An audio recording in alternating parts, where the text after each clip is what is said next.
Hi, my name is Alicia, and welcome to Mess to Masterpiece. So many of you that know me have been messaging and just sending me all kinds of love and prayers, and so I thank you so much.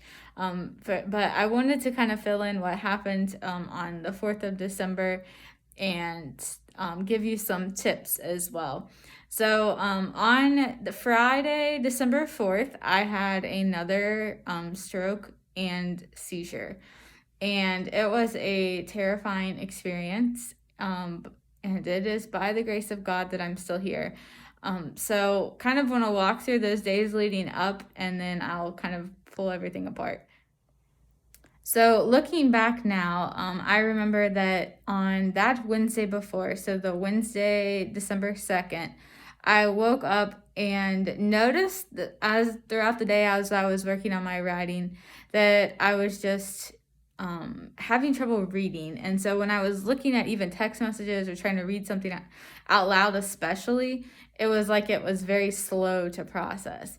And then on that Thursday, I was having a lot of vision issues. Like I could not see like anything. And so thought it was very odd. And hindsight, I have had that happen before stroke. So lesson learned is that even if you're not sure if it's a problem or not, it's better to be safe than sorry. And so I should have been reaching out like that Wednesday or especially Thursday after 2 days in a row feeling kind of weird to my medical team, my nurses especially that know me well. So that way we might have been able to prevent a big mess. But unfortunately I didn't. And so on that Friday morning, December 4th, I woke up and was not feeling great. I had gone to bed early the night before, so I was definitely well rested. I had actually slept probably about 18 hours, but still just felt really fuzzy and funny. But I thought, okay, I might just be because I slept that long. I need to try to like do something. So did a few things just in my apartment, and then had my counseling session like planned.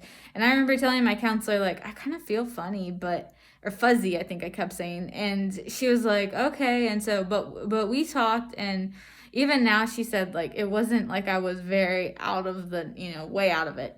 But about an hour after we got off of our session on Zoom, I got up and was walking from my chair. I have a recliner chair that I sit in my living room, and was heading towards my bathroom. And when I stood up, I felt just weird. And so I thought I probably need to call somebody. So I called my nurse, and as I was walking this way, towards the bathroom. And as I said, I remember her picking up the phone and saying, "Hey, like, what's up?" And I just said, I feel funny. I feel funny. And in that moment, I fell, and I remember her calling my name, yelling my name, Alicia, Alicia, but I couldn't respond. And from then on, I don't remember really much of anything else until about Sunday night. And so what happened, another huge blessing is thank God that she picked up the phone when she did, and that just the way it all played out was a huge blessing, because it ended up being that I was unresponsive, and so she called 911, and which I'm again just beyond thankful that God worked out that timing and that she was able to answer and everything. But so she's calling 911. I'm laying unresponsive in my apartment floor.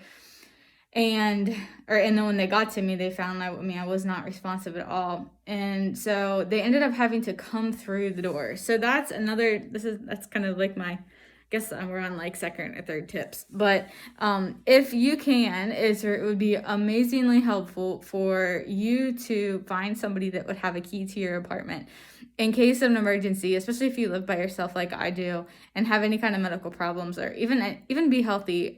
It still would be really helpful to have somebody with a key, and that way they wouldn't have had to waste time breaking down my door, and they could have gotten to me faster.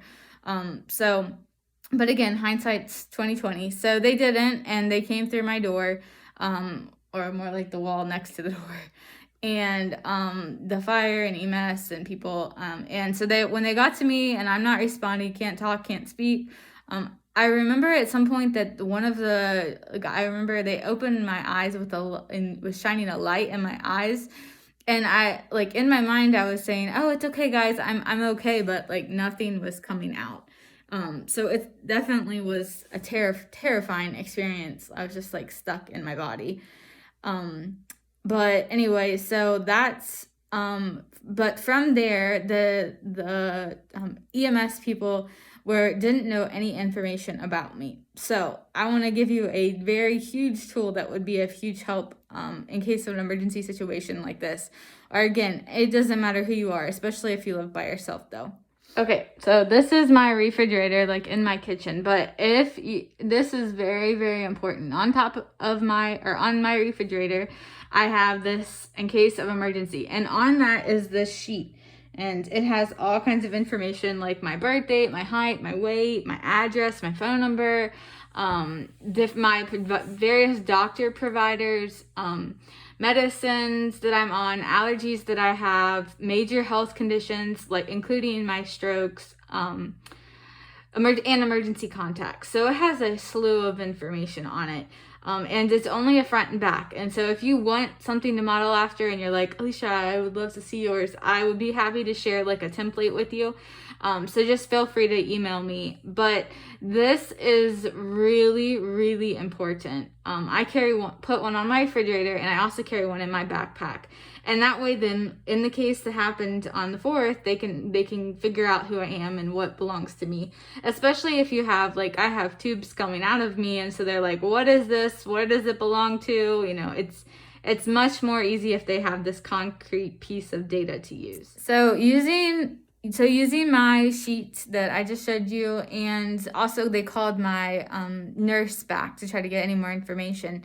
But then they took me on to the hospital and went through the trauma unit. And again, I don't really remember that much. And they were able to give me medicines to stop the seizure. And I ended up in ICU for, that was Friday, Saturday, Sunday. So on Sunday, I think that honestly, I felt like that it was just a bad dream, or I'm sorry, a nightmare, not a dream, definitely not a dream. But it was just a bad nightmare. That's what I think my mind and heart was trying to rationalize, because I have had a lot of medical trauma, and so I remember crying and being very tired on Saturday. So I slept most of the day. And then Sunday, I woke up and realized that I was in the ICU and that I couldn't move half my body, and I was talking, my speech was very much affected by this stroke, where in the past I've had spinal strokes. This was more of a brain stroke. And so it affected my speech dramatically, as well as my face. That's kind of why I'm wearing a mask at the moment, because it looks kind of funny right now. But definitely my speech has improved incredibly. I'm very thankful. But also I'm not able to move my left side of my body again. And so that's really hard to be able to have to have rehabbed and gone through so much with the first 2 strokes, and then have third and be back pretty much in the same boat. So that's been a very much an emotional and mental barrier to get through this time around. It's been really hard, especially when I was not able to communicate very well. But again, I'm very thankful that my speech has come back. So after getting moved, I went down to the PICU floor and then came home. And the temptation is definitely to let fear win, and to just for me to walk or to roll around now in my wheelchair and just be terrified that this is going to happen again. And it's happened 3 times in 10 months, the strokes. And I mean, I'm on blood thinners, which is what they're saying is causing blood clotting is the issue. So it's very tempting to be based out of fear, or honestly, some days that recently, I wonder why I'm even here. I mean, it's a depressing journey, especially again to be back in the same place that I was just a couple months ago, in stroke recovery, and having to have people help me. And again, but it's so humbling. Why it's been so hard. I have had so many people just really rally around me, covering me in prayer, encouragement, text messages, phone calls. I'm just beyond blessed. I really am, by such an incredible a tribe, I guess, a warrior tribe, and just for continuing to fight for me and with me, and for continuing to choose hope in this journey. And honestly, when I was in the floor, when all that happened on the 4th, I remember thinking to myself, like, okay, Jesus, like, if you want to take me home to heaven, like now, like let's go. Like, I'm okay, or if I remember thinking, if I wake up from this, then I know that you're not done with me yet. And so as I woke up in ICU, freaking out and crying, and I mean, there's just been lots and lots of tears, and anger, in a sense, these past couple of days and weeks. But to know that the tears are okay, God weeps with us, and we don't have to be strong and hold it together. He comes and meets us where we're at, and so while he didn't cause my strokes at all, he is going to use them if I will allow him. And so just getting to that place in my heart, and knowing that I'm not in control, and trying to be thankful for that those times that I could walk and could move and everything, and praying that, if it's the Lord's will, that I will be able to walk again. And if it's not the Lord's will, then I pray that he'll give me the grace and strength that I need to do my everyday, and just continuing to be a light for him in this world. It's harder though than, it's easy for me to sit here and say, oh, let's be strong, we got to fight and shine your light for the Lord. But I get it.